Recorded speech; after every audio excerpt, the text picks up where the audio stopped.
Okay guys, I was asked by another subscriber on the channel to show him a printout of basically, or a forward breakdown of what it would take to remove the dash, and that's what I'm going to do real quick. So, disarm the SRS system, basically unplug the battery for about 30 minutes and let everything power down. Remove the 8-pillar trim panels, which we can click on that real quick. It just popped the caps off and there's screws underneath them. 55 inch-pounds is what they're torqued to. Looks like some kind of 7 or 8 mil screw. And then they literally just pop right out of the slot. There's a quick clip right here at the top. And then the bottom slides out. And then if you got a tweeter, you have to unplug it. So let's go back to our regular. Then pop the panels off the side. They're kind of difficult to pop off. You might have to pull this this rubber trim off to get them out of there because it tucks back behind it, and those pop off of there. And they shows quick clips. Sometimes you break those, so be very careful.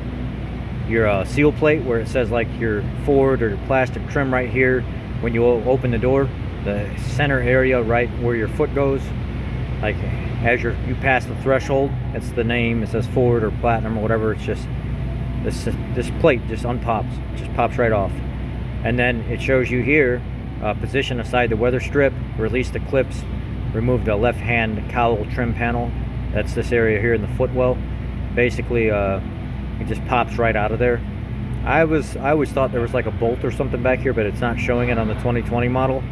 On the passenger side, they want you to remove the fuse panel door, and then same thing with the kick panel, quick clips. Remove both front seats. If equipped, remove the center console, the floor console, if you have a floor console. Remove the bolt and the instrument panel lower trim panel right here. Remove the bolt and position aside the parking brake cable. It's a 7 or 8 millimeter typically. Push button start vehicle shown. Push button start thing right here. Detach the harness retainers. Disconnect the electrical connectors. And this is showing the area behind that plastic panel where they want you to unclip all this stuff.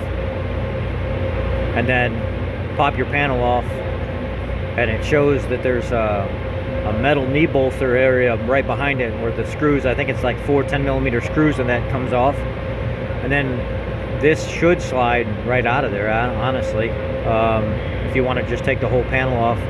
Sometimes this blue panel has a couple 8mm bolts underneath with 2 plastic tabs, but this one looks like it just pops out of there.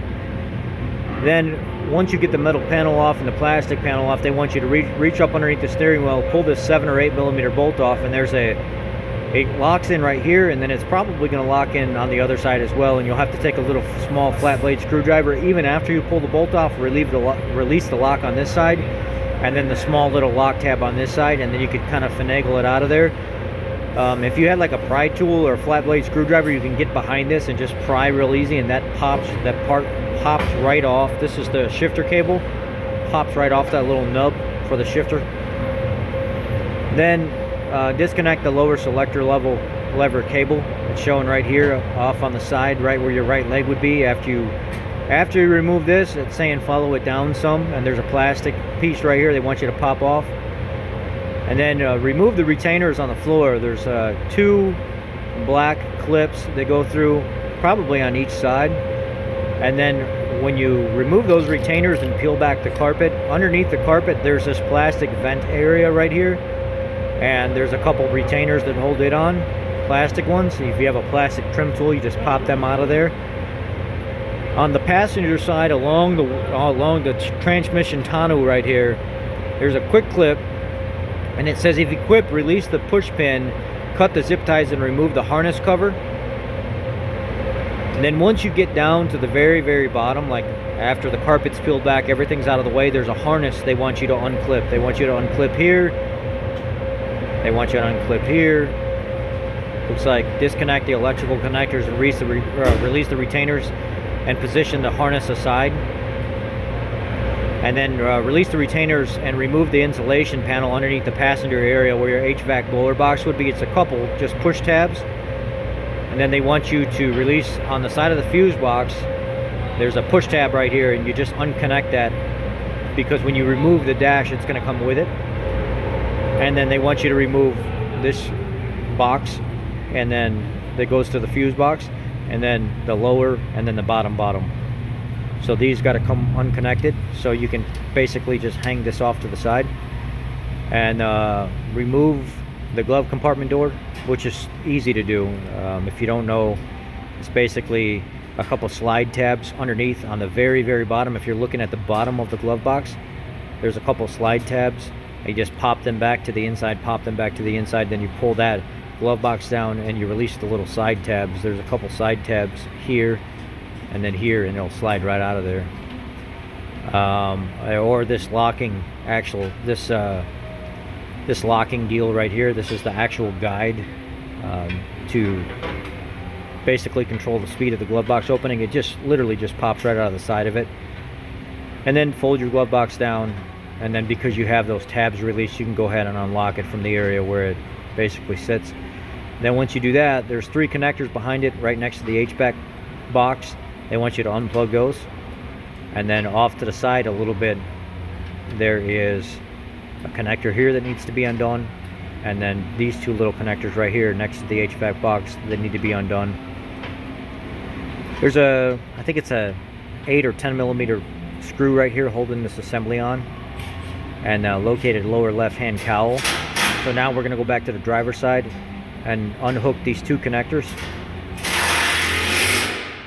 And there's a pinch bolt right here that goes to your steering.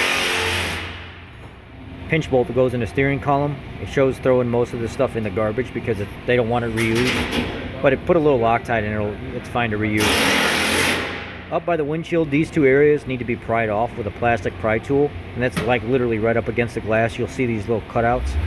And underneath them is a series of bolts. I'm pretty sure it's 13 millimeter bolts. There's 2 on the driver's side here, and then 1 on the passenger. And then down here on the center column, this is back on the floor where the carpet goes up. There's your 2 vents, your ducting. There's the part that blows down to the passenger area, and these 2 blow towards the center of the console. Go back down on the side of the dash by the floor, and then you'll see they want you to remove all this. If equipped, remove the bolt and the rubber pad.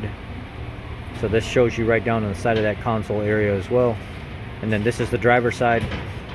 And then right where you remove those plastic pieces on the side to the left of the steering wheel and on the passenger side as well, there's a series of bolts that have to come out.